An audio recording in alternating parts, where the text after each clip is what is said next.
Hello friends, आज हम इस वीडियो में बात करने वाले हैं धातु अधातु के बारे में, जो कि क्लास 10th का एक चैप्टर होता है। स्टार्ट करते हैं वीडियो को।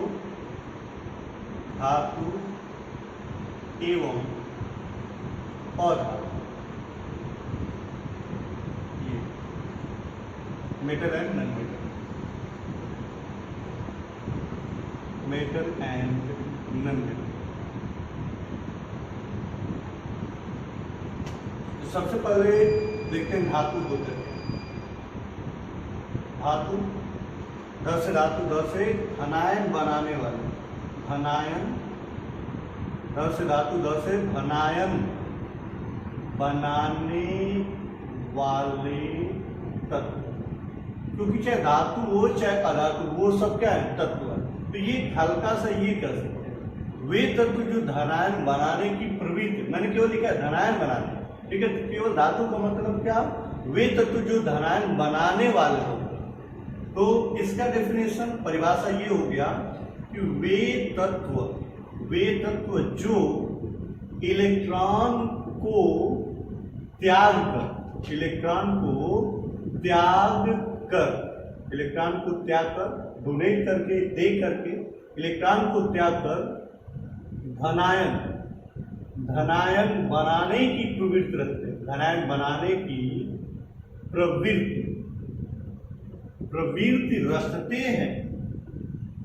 रखते हैं, उनको हम लोग क्या बोलते हैं? धातु का।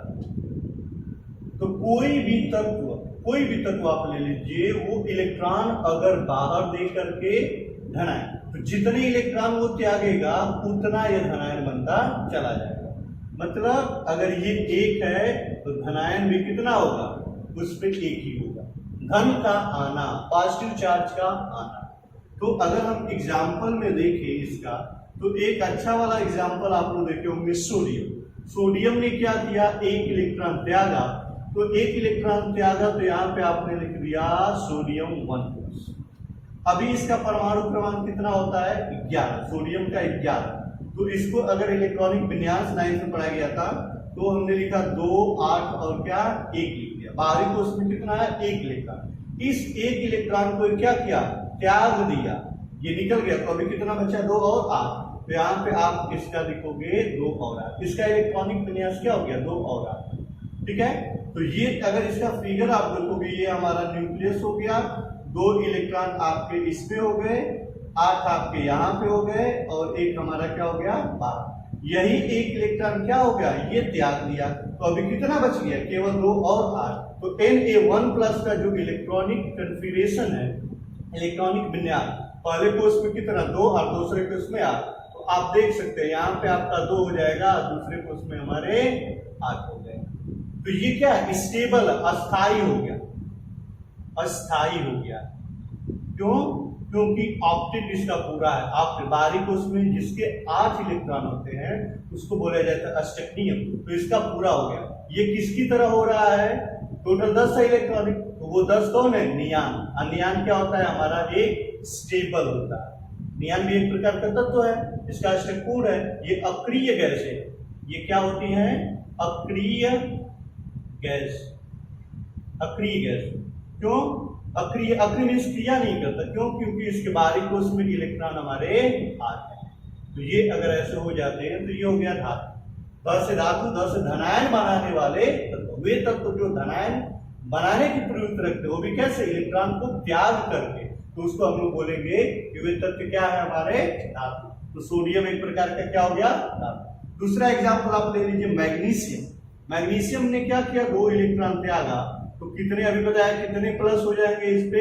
2 प्लस। अभी मैग्नीशियम का परमाणु क्रमांक 12, तो 2 और 8 2। बाहरी कोष में 2 इलेक्ट्रॉन ये त्याग दिया, तो अभी कितने बचे? 2 और 8।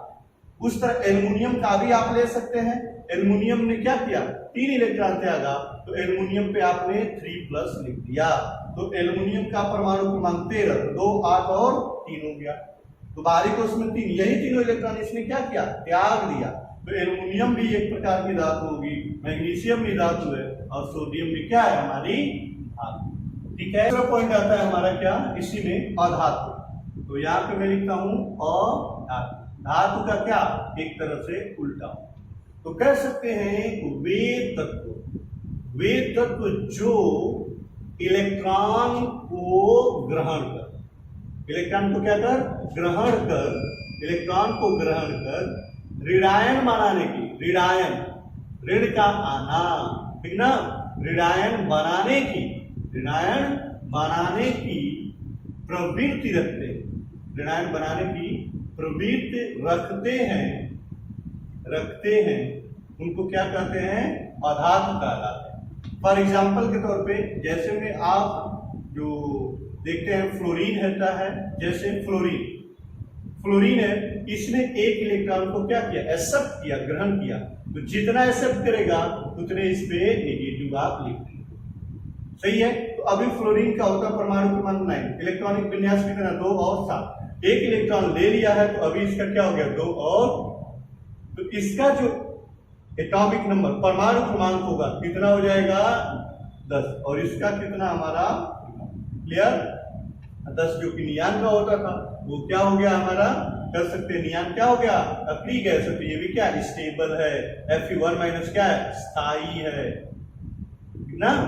उसी तरह आप ले लीजिए क्लोरीन का, ले लीजिए परमाणु क्रमांक कितना होता है, 17, तो 2, 8 और 7, ठीक है ना, 17 होता है इसका इलेक्ट्रॉन, इसने एक इलेक्ट्रॉन ले लिया तो इस पे भी कितने हो गए हमारा 1 माइनस, अभी क्या हो गया 2, 8 और 8, इसका परमाणु क्रमांक अभी कितना है 18, इसका कितना 17, तो ये फ्लोरीन भी क्या होगी, अधातु। एक और ले लीजिए ऑक्सीजन, ले लीजिए ऑक्सीजन ने 2 इलेक्ट्रॉन ग्रहण किया, ठीक है, तो ये क्या हो गया ऑक्सीजन पे 2 माइनस, क्योंकि देखिए अच्छा कैसे पता चला कि इलेक्ट्रॉन कितना ग्रहण करने वाला है, तो आप देखिए इसका इलेक्ट्रॉनिक विन्यास करिए, क्योंकि 9th में दिया हुआ है, तो देखिए बाहरी कोश में इसका होता है परमाणु क्रमांक 8, तो इलेक्ट्रॉनिक विन्यास करेंगे तो 2 और 6, अष्टक पूरा करने के लिए बाहरी कोश में कितना होना चाहिए, 8 होना चाहिए, 8 होने के कितने चाहिए, 2 इलेक्ट्रॉन, इसलिए 2 ग्रहण कर रहा है, और 2 ग्रहण करके क्या बनाएगा, 2 और 8, 10 हो गया, तो इस पे कितने चार्ज, -2, इस पे -1। उसी तरह ले लीजिए नाइट्रोजन, ले लीजिए नाइट्रोजन का परमाणु क्रमांक कितना होता है, 7, तो आप खुद बताइए इसका परमाणु इलेक्ट्रॉनिक विन्यास क्या हो गया, 2 और 5, तो इसको अष्टक पूरा करने के लिए कितने चाहिए, 3, तो ये क्या करता है 3 इलेक्ट्रॉन को ग्रहण कर लेता है, तो n पे कितने नेगेटिव हो जाएंगे, 3 माइनस, और इसका हमारा 5 3 8 हो गया, तो अभी इसका कितना है 3 ले लिया है, तो 2 और 8 ये भी हमारा 10 हो गया, परमाणु क्रमांक इसका 10, इसका कितना 7, तो ये नाइट्रोजन हो गया, ऑक्सीजन हो गया, फ्लोरीन हो गया, ये सारे के सारे क्या है अधातु, क्योंकि ये सारे के सारे इलेक्ट्रॉन को क्या कर रहे हैं, ग्रहण कर रहे हैं। तो वे तत्व जो इलेक्ट्रॉन को ग्रहण कर ऋणायन बनाने की प्रवृत्ति रखते हैं उनको हम लोग क्या बोलते हैं, अधातु, नन मेकर बोलेंगे, और जो इलेक्ट्रॉन त्याग कर धनायन बनाने की प्रवृत्ति रखते हैं वो होते हैं क्या, धातु, धातु से धनायन, वे तत्व जो धनायन बनाने की प्रवृत्ति रखते हैं दैट इज मेटल्स, अच्छा कह सकते हैं क्या, धातु, ठीक है। नेक्स्ट टॉपिक इसी में दिया हुआ धातु के भौतिक गुण, तो पहले तो हम लोग देखेंगे ये शुरू से हम लोग पढ़ते आते हैं ना, किसी का भौतिक गुण, रासायनिक गुण, भौतिक गुण, भौतिक गुण होता क्या है, भौतिक गुण क्या होता है, बाह्य गुण, किसी चीज का बाहर से दिखने वाला गुण, तो मैं इसको लिखता हूं बाह्य गुण, भौतिक गुण मीन्स क्या, बाह्य गुण। अब चूंकि धातु है तो धातु को अभी बात हो रही थी कि जो इलेक्ट्रॉन को त्याग कर धनायन बनाने की प्रवृत्ति रखते हैं दैट इज मेटल्स, क्या बोलते हैं उसको हम लोग धातु बोलेंगे। तो धातु के भौतिक गुण को यदि हमें इतना लर्न करना है तो इसका बेस्ट एग्जाम्पल जो होता है एग्जाम के लिए, ठीक ना, एग्जाम पर्पज से बेस्ट एग्जाम्पल, ठीक ना, बेस्ट एग्जाम्पल की अगर मैं बात करूं एग्जाम पर्पज से, ठीक ना, एग्जाम के लिए, तो आपने माइंड में एकदम सेट कर लीजिए, कौन सा, सोना, स्लीप वाला सोना नहीं, गोल्ड की बात हो रही है, ये एक प्रकार की क्या है धातु, इसको माइंड में आप फिट कर लीजिए, ये सारे के सारे जो कैरेक्टर है ये अच्छे से आपको लर्न हो जाएंगे। जैसे पहला ही कैरेक्टर मैंने क्या लिखा हुआ है, धात्विक चमक, तो सोना क्या है, सोना क्या होता है, चमकदार होता है, तो जो धातु का जो कैरेक्टर होता है चमकदार, उसको वन वर्ड में हम लोग बोलते हैं क्या, धात्विक चमक, है ना, मेटालिक लस्टर। तो ये जो धात्विक चमक है इसका मतलब क्या, धातुएं जो हैं क्या होती हैं, चमकदार होती हैं, तो एक वर्ड में यहाँ पे लिखा गया क्या, धात्विक चमक। अच्छा, सोना कैसा होता है? ठोस द्रव गैस। तो आप देखेंगे सोना क्या है? हमारा ठोस होता है। तो मैंने यहाँ पे लिखा हो ना सामान्यतः कठोर, कठोर भी है आप, ठीक है। तो धातुएं सामान्यतः क्या होती हैं? कठोर होती है। नेक्स्ट है आपका क्या? आघात वर्धता। आघात वर्ध, आघात मीन्स क्या? पीचना। अगर आप इसको पीच, तो आघात करना, चोट करना। अगर आप इसको पीचते हो तो ये पतली चादर के रूप में हो सकता है। तो धातुओं के पास एक और कैरेक्टर है, कौन सा? हमारा आघात वर्धता, पीचने पे पतली चादर में कन्वर्ट हो जाती हैं। तो तीसरा कैरेक्टर ये हो गया। सबसे ज्यादा जो आघात वर्धता वाले जो हमारे पास जो ये धातुएं हैं वो है क्या? सोना, सोना और क्या? चांदी, सबसे अधिक आघात वर्धता। उसके बाद देता है तन्यता का गुण। त से तन्यता, त से क्या? तार बनाने में। तो इसको हम लोग सोने का, सोना को मैंने कहा एग्जांपल ले लीजिए, किसका? सोने का। तो सोने को अगर हम पतले वायर में कन्वर्ट करेंगे तो कर सकते हैं। तो जितनी भी धातुएं हैं उनको हम लोग धातुओं के कैरेक्टर में, तो तन्यता का भी कैरेक्टर होता है एक, मतलब तार के रूप में हम इसको कन्वर्ट कर सकते हैं। एग्जांपल के तौर पर अगर 1 ग्राम आपके पास सोना है तो उससे हम लोग 2 किलोमीटर लंबा तार बना सकते हैं। तो सोचिए कितना बारीक तार होगा, वो भी 1 ग्राम सोने। धातु में क्या है? दिया है उष्मा का सुचालक। लोहा भी क्या है? धातु है। कापर भी क्या है? धातु है। अगर हम लोग उसमें, अगर ये मान लीजिए कि ये क्या है? कापर का बना हुआ है, अगर मैंने इधर गर्म किया तो कुछ समय बाद धीरे धीरे ये पूरा रॉड क्या होता है? गर्म हो जाता है। इसका मतलब कि जो धातुएं होती हैं उष्मा का सुचालक होती है। गलनांक की बात दे रहा है, तो अगर हम सोने के ज्वेलरी कोई भी लिए हैं, सुनार के पास, गोल्ड स्मिथ के पास अगर जाते हैं, उससे बोलेंगे कि इससे दूसरा कोई हमारा ज्वेलरी बना दीजिए, तो उसको क्या करता है? पिघलाता है, गलाता है बहुत हाई टेम्परेचर पे। वही दे रहा है क्या? गलनांक अधिक होता है। धातुओं के सामान्यतः जो गलनांक होते हैं वो क्या है? हमारा अधिक होता है। कुछ अपवाद भी है, सीजियम और गैलियम, तो अभी आगे हम लोग देख लेंगे। लेकिन मैक्सिमम धातुओं के जो गलनांक होते हैं क्या होते हैं? अधिक होते हैं। रही बात उष्मा का सुचालक का, तो 2 आपके अपवाद यहाँ पे हैं, लेड और मरकरी। ये उष्मा के क्या होते हैं? सुचालक। लास्ट वाला हमारा जो कैरेक्टर है ध्वनिक, ठीक ना? ध्वनिक मीन्स क्या? आवाज उत्पन्न करने का गुण। जो विद्यालयों में जो बेल लगती है, बेल बनाई जाती है मेटल्स की, वो सोने को ही आप गिराएंगे तो टंकार की ध्वनि उत्पन्न करती है। टंकार की ध्वनि उत्पन्न करने का कैरेक्टर भी क्या है? हमारे धातु। तो ये टोटल आपके 8 हैं। आसानी के साथ एग्जाम्पल के तौर पे सोना को ले लीजिए। कह सकते हैं कि सोना क्या है? चमकदार होता है। सामान्यतः क्या होता है? कठोर होता है। और क्या? इसको पीट के पतली चादर में हम लोग बना सकते हैं। तो आघात वर्धता भी हो गया, तार के रूप में भी बना सकते हैं, तन्यता का गुण हो जाएगा, उष्मा का क्या हो गया? सुचालक हो गया, गलनांक भी अधिक होता है, और लेड मरकरी अपवाद है जो उष्मा के क्या है? सुचालक है। ध्वनि उत्पन्न का सोनरस, ध्वनि उत्पन्न करने का कैरेक्टर भी होता है, चाहे टंकार की ध्वनि उत्पन्न करते हैं तो ये इसको हम लोग बोलते हैं क्या? ध्वनिक, चाहे क्या? सोनरस। तो ये आपके कह सकते हैं धातु के भौतिक गुण, मतलब बाहर से दिखने वाले सारे गुण, ठीक है ना? इसको आप देख सकते हो। भौतिक गुण मीन्स क्या? बाह्य गुण, बाहर से दिखने वाले सारे टॉपिक। आधार धातुओं की तुलना में, जितनी भी धातुएं हैं, धातुओं की तुलना में अधातुओं की संख्या, अधातुओं की संख्या, अधातुओं की संख्या बहुत कम है, बहुत कम है। कुछ अधातुओं के नाम है, जैसे में CSiOH, अच्छे से याद भी कर सकते। CSI को मतलब कार्बन, सल्फर और क्या? आयोडीन, ऑक्सीजन और हाइड्रोजन। CSiOH, ये सारी की सारी क्या है? अधातु। नोट हो गया? ये सारी की सारी क्या है? अधातुएं हैं। उसके बाद आता है ब्रोमीन, ठीक है ना? ब्रोमीन क्या है? एक ऐसी अधातु है जो द्रव के रूप में पाई जाती है। वेरी वेरी इंपॉर्टेंट टॉपिक है। डी या ब्रोमीन, ब्रोमीन BR को लिख देता हूं। ब्रोमीन एक ऐसी अधातु है, एक ऐसी अधातु है जो द्रव के रूप में, द्रव के रूप में पाई जाती है। इसके अलावा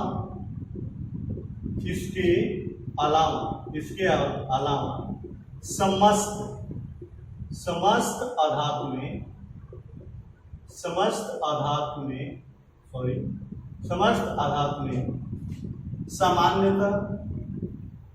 सामान्यतः ठोस या गैस के रूप में विद्यमान होती है, मतलब उपस्थित होती है। इसमें अपवाद भी है, जैसे धातुओं के कुछ अपवाद है, कुछ धातुओं के भी अपवाद है। यहाँ पे तो डिस्कस करते हैं बारी बारी से। जैसे अपवाद ये है कि हम लोग अभी जस्ट पहले भौतिक गुण में पढ़े थे कि जो धातुएं होती हैं सामान्यतः क्या ठोस अवस्था में पाई जाती है, लेकिन जो Hg है, ठीक ना, मरकरी, ठीक ना, Hg मरकरी जो है एक अपवाद है। ये कमरे के ताप से, ठीक ना, कमरे के तापमान पर किसमें होती है, द्रव के रूप में पाई जाती है। लेकिन अभी हम लोग क्या पढ़े थे कि धातुएं सामान्यतः ठोस अवस्था में पाई जाती है, लेकिन ये हमारा एक अपवाद है। क्या, मरकरी, Hg पारा भी बोला जाता है इसको। तो ये हमारा एक प्रकार का क्या है, अपवाद हो गया। ठीक, इसके पहले एक और टॉपिक हम लोग भौतिक गुण में पढ़ा था कि इनका गलनांक क्या होता है, बहुत अधिक होता है। इसके जस्ट पहले क्या था, धातुओं के गलनांक मैक्सिमम होते हैं, अधिक होते हैं। लेकिन हमारे पास एक अपवाद ही है, गैलियम और सीजियम, इनका गलनांक बहुत ही कम होता है। क्यों? क्योंकि जैसे हथेली पे रूम पे टेम्परेचर पे हथेली पे आप रखोगे, ये क्या होते हैं, पिघल जाते हैं। तो गलनांक इतना कम है, टेम्परेचर कमरे के ताप। कुछ अधातुओं के भी इसमें अपवाद है। जैसे धातुएं क्या होती थी, चमकदार होती थी। अभी गोल्ड का एग्जांपल लिया गया था, तो हम लोग बोलते थे ना कि क्या है, धातुएं चमकदार होती है। लेकिन आयोडीन एक धातु है, ठीक ना, आयोडीन एक धातु है, अधातु है, ठीक ना, धातु नहीं बल्कि क्या है, अधातु है, जो कि ये चमकीली है। ये भी क्या है, चमकदार। I2 लिखने का मतलब ये है कि ये केवल आयोडीन का प्रतीक होता है हमारा I, लेकिन ये केवल I अकेले नहीं रह सकता, ये अष्टक पूर्ण करने के लिए I2 होता है। जैसे क्लोरीन का प्रतीक क्या है, चलिए देखिए, फ्लोरीन का प्रतीक क्या होता है, फ्लूओरीन का प्रतीक होता है, ये फ्लोरीन प्रतीक है केवल। लेकिन ये केवल ऐसा नहीं रह सकता, क्योंकि इसके पास बारीक उसमें क्या है, साथ है। इसको अष्टक पूरा करने के लिए कोई और चीज, जैसे HF कर लो, तो उस तरह अगर लिखोगे तो ये हमारा FF, इनका हमारा अष्टक पूरा हो जाएगा। तो ये हो जाएगा क्या, हमारा शेयरिंग कर लेंगे यहाँ पे, ठीक है। तो इसको हम लोग लिख सकते हैं F2। तो ऐसा नहीं कि I2 लिखा गया है तो गलत है, ये भी सही है। प्रतीक क्यों लिखोगे तो सिंपली लिख सकते हैं आयोडीन, ठीक है। तो आयोडीन अधातु होते हुए भी क्या है, चमकीला है। और चमकीला कैरेक्टर किसका होता था, धातुओं का। तो अधातु में भी एक हमारा क्या है, अपवाद हो गया। उसके बाद देता है कार्बन एक ऐसी अधातु है जो विभिन्न रूपों में विद्यमान होती है।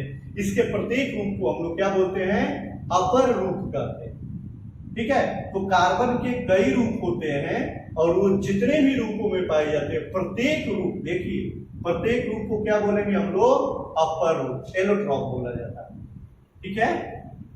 यहाँ पे लिखते हैं हम लोग अपर रूप। तो क्या बात हो रही थी, कार्बन विभिन्न रूपों में विद्यमान। तो अगर कार्बन की बात करूं मैं यहाँ पे, तो कार्बन के दो अपर रूप है। एक आपके पास है हीरा और दूसरा है ग्रेफाइट। तीसरा भी है क्या, फुलेरिन्स। तीसरा फुलेरिन्स ये भी है। इसमें कार्बन 60, ये वो कार्बन 60 से ऊपर होते हैं। चलिए इसको भी थोड़ा सा डिस्कस लास्ट में करेंगे, लेकिन अभी हमारे पास ये दो। तो कार्बन के अपर मतलब कार्बन हीरा के रूप में भी पाया जा रहा है, कार्बन ग्रेफाइट के रूप में भी पाया जा रहा है। तो अगर मैं इसका प्रतीक, हीरे का प्रतीक की बात करूंगा, इसका प्रतीक क्या है, सी। इसका भी प्रतीक क्या है, कार्बन सी। और फुलेरिन का भी प्रतीक क्या होगा, कार्बन ही होगा, सी ही होगा, क्योंकि इसी से इसका क्या हुआ है, निर्माण हुआ। तो देखने की अगर बात मैं करूं तो हीरा अलग है, ग्रेफाइट अलग है, फुलेरिन्स क्या है, अलग है। मतलब देखने वाले गुण क्या है, सारे के सारे एक है। लेकिन अगर मैं किसी के साथ रिएक्शन कराऊं, अगर मैं बोलूं कि हीरे को ऑक्सीजन के साथ रिएक्शन कराना है तो हीरे का सिंबल क्या है, ये, इसके साथ ऑक्सीजन जोड़ दो, क्या बन गया CO2। ग्रेफाइट के साथ कराना है तो इसके साथ भी रिएक्शन कर दो, क्या बन गया CO2। अब फुलरेंस के साथ भी रिएक्शन करा दो ऑक्सीजन का तो ये भी बन गया क्या, CO2। मीनिंग अगर देखने के आधार पे करोगे तो सारे के सारे क्या अलग है। देखने वाले कैरेक्टर को क्या नाम बोलते थे हम लोग, भौतिक गुण, और ये जो है ये क्या है, रासायनिक। तो अपर रूप का डेफिनेशन या परिभाषा क्या निकल के आ रहा है कि वे तत्व जिनके भौतिक गुण क्या है, भिन्न हो। भौतिक गुण भिन्न, भर से भौतिक, भर से भिन्न, तो भौतिक गुण क्या हो, भिन्न हो, लेकिन रासायनिक गुण क्या हो, एक समान हो, उन तत्वों को बोलते हैं हम अपर रूप, तथा उस परिघटना का नाम होता है क्या, अपर रूपता। तो डेफिनेशन लिखते हैं, वे तत्व जिनके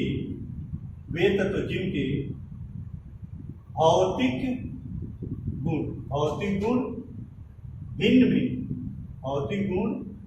भिन्न एवं रासायनिक दो ही तो गुण होता है, रासायनिक गुण क्या हो गया, एक समान। रासायनिक गुण एक समान होते हैं,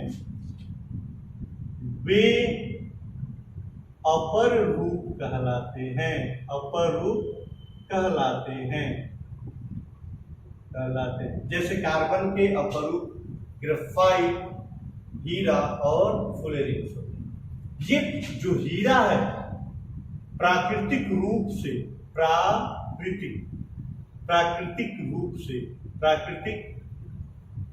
से सबसे कठोर माना जाता है, सबसे कठोर होता है। दूसरा, ये विद्युत का क्या होता है, कुचालक। क्यों कुचालक होता है, क्योंकि इसका स्ट्रक्चर कैसा है, टेट्राहेड्रल। स्ट्रक्चर क्या है, टेट्राहेड्रल। चतुर्थ फल की संरचना,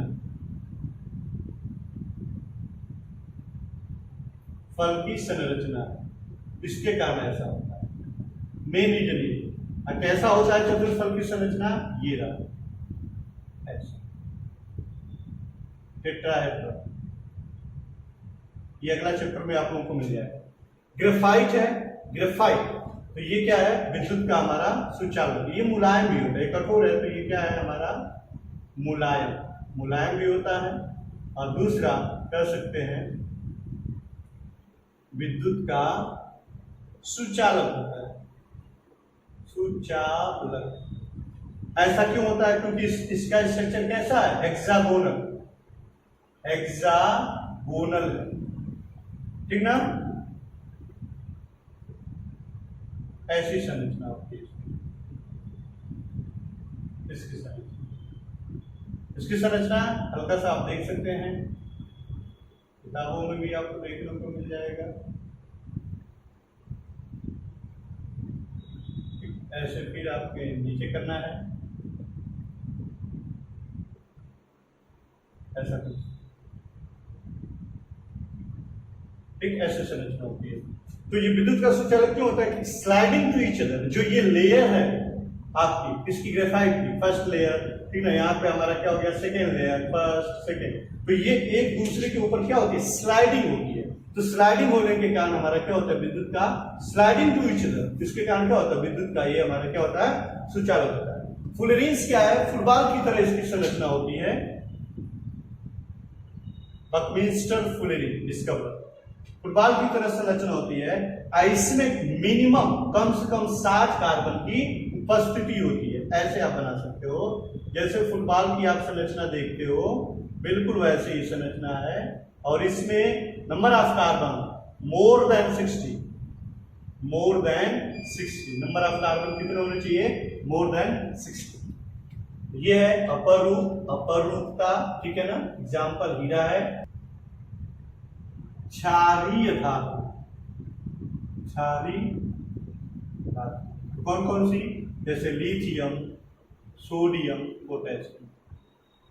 इसे जैसे sodium hydroxide, potassium hydroxide, lithium hydroxide, तो ये क्या है, इनसे क्षार बनता है, तो इसलिए इनका नाम क्या है, क्षारी धातु। तो क्षारी धातुएं इतनी इतनी मुलायम होती हैं, मुलायम होती हैं कि इनको आसानी के साथ चाकू से काटा जा सकता है।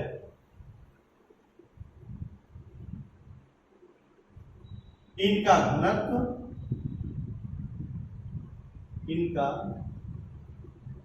घनत्व एवं गलनांक भी कम होता है।